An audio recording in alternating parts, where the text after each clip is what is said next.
Well, I was born October 17th, 1917 in Killdeer, North Dakota. I was born out in the country.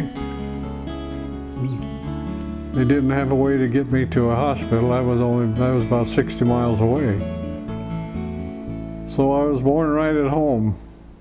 I was raised with an aunt and uncle, and they had a couple of daughters, and the one daughter was about a year and a half younger than I was. So in the wintertime, Uncle took us to school in a sled, and the horses in a sled. And in the springtime, we rode horseback. And at school, there was a barn that we tied the horses in and fed them hay and that while we were in school. I remember one story, one of the boys that went to school, all of us rode horses to school. There were no buses or anything. If you didn't ride a horse, you walked. So anyway,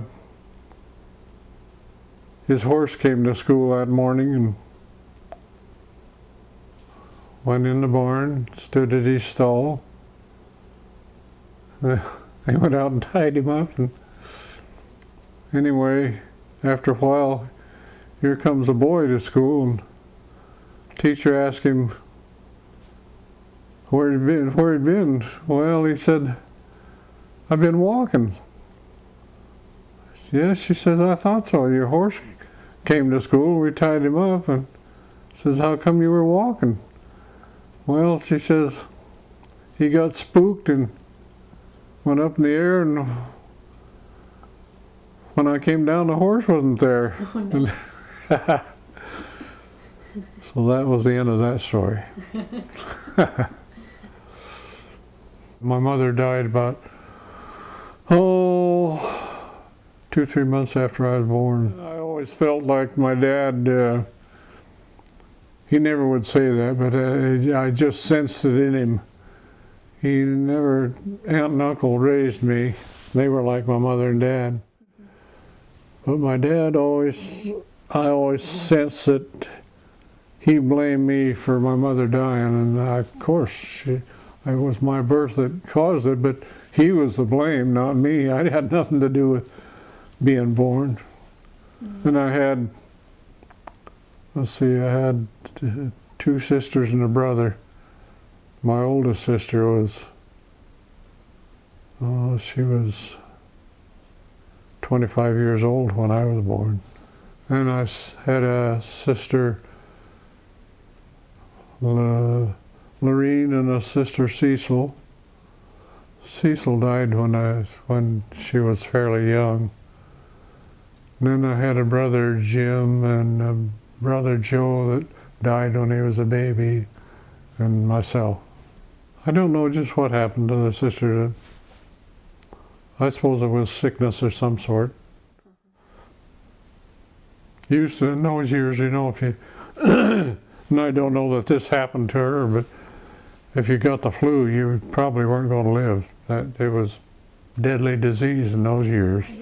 I had an aunt and uncle that lived in Den Center, a little town about 30-40 miles from there. It seems like I went to school from their place for a little while, and then the folks moved out west. Had some friends that came out, were out about a year ahead of them, and wanted them to come out and see what they got. So they sold everything out back there and moved out to Washington State. We lived in Bellingham for a while, and then they rented a house there. I was about 8, I guess. I went to school in Bellingham for about a year, and then I moved down to the island, and where this old gentleman that we rented a house from up in Bellingham had this place, a little farm it was, and he found out that Uncle had not only been a builder, but he was a farmer too. So the place just suited him, and it had stock on it, had some milk cows and I don't know, some chickens and whatever. So they just moved over there, and they forgot now just how they arranged that, but they didn't pay any rent or anything. They got it for running the place the first couple of years they were there. Then the old fella wanted to sell the place, and so Uncle said, well, if didn't want too much for it, well, maybe they'd consider it. Well, the old fellow wanted to get rid of it so bad he almost gave it to him, and then not quite, but anyway, they got it, and the stock with it. So that's how they got started in the islands. And from that, they leased some other farms right adjoining it.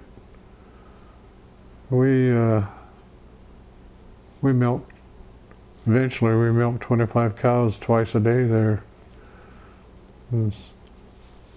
Had to separate it and crank it, this old separator, and ship the cream to Friday Harbor to San Juan Dairy Gold, and fed the skim milk to the calves and grew them up till they were butchering age, and then they sold them off. Mm-hmm. That's the way they made their living. I finished, I finished grade school on Lopez, and then they moved to Orcas, bought some property over there and moved to Orcas, and I did high school over there, and then I left to the mainland junior college. I graduated in 1936, but I took an extra year because I wanted to graduate with my class, and I was a year ahead of them. I went in the Navy. I enlisted in the Navy, 1936, and I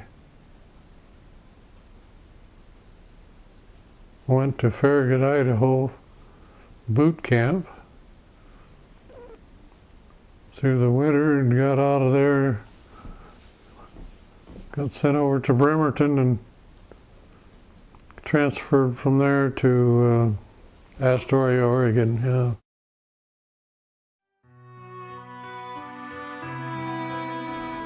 Well, I was based shortly there, but then from that I went aboard a carrier. I was aboard a carrier for 4 years, small aircraft carrier.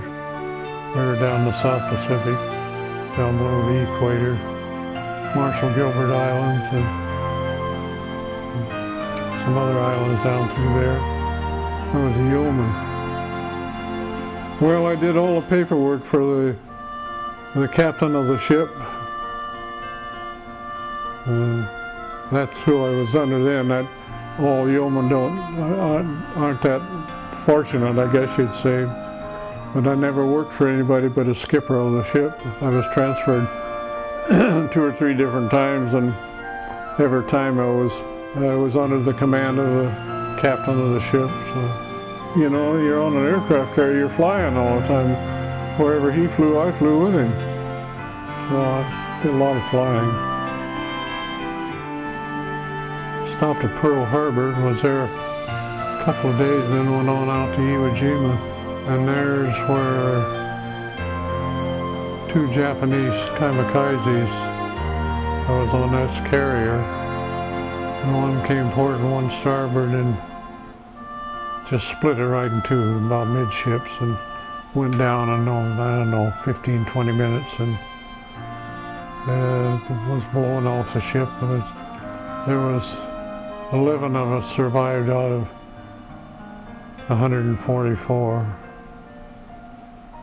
And we got picked up by destroyer escorts and brought into Pearl Harbor.